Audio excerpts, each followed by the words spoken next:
The history of Luxembourg consists of the history of the country of Luxembourg and its geographical area.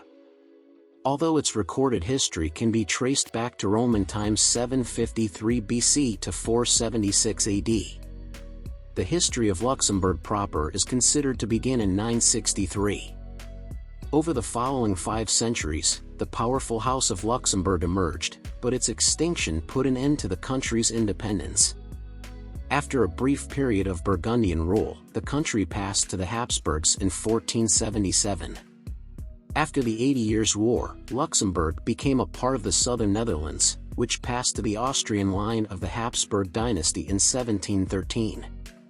After occupation by revolutionary France, the 1815 Vienna Congress transformed Luxembourg into a Grand Duchy in personal union with the Netherlands. The treaty also resulted in the second partitioning of Luxembourg, the first being in 1658 and a third in 1839. Although these treaties greatly reduced Luxembourg's territory, the latter established its formal independence, which was confirmed after the Luxembourg Crisis of 1867. In the following decades, Luxembourg fell further into Germany's sphere of influence, particularly after the creation of a separate ruling house in 1890. It was occupied by Germany from 1914 until 1918 and again from 1940 until 1944.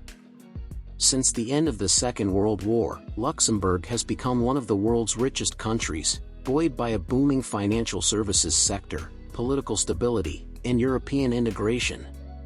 The must-see history you can still visit today. Number 1 is the Bock Casemates. These are 18th century tunnels and World War II shelters and are 23 kilometers long of tunnel, one of the biggest casemates in the world. Number 2 is the Cathedrale Notre-Dame.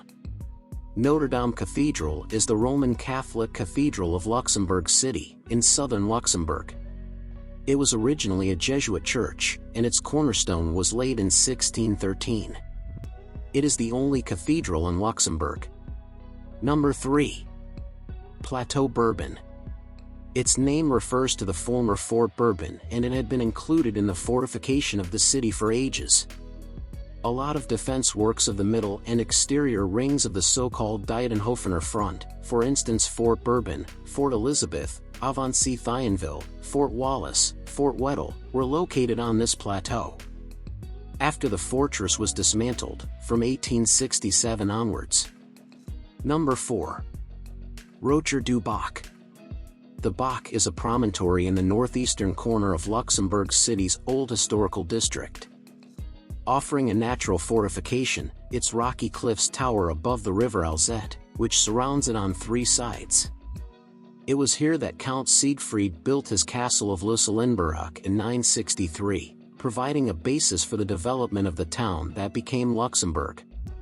Over the centuries, the Bock and the surrounding defenses were reinforced, attacked, and rebuilt time and time again as the armies of the Burgundians, Habsburgs, Spaniards, Prussians, and French vied for victory over one of Europe's most strategic strongholds, the Fortress of Luxembourg. Warring did not stop until the Treaty of London was signed in 1867, calling for the demolition of the fortifications. Ruins of the old castle and the vast underground system of passages and galleries known as the Casemates continue to be a major tourist attraction.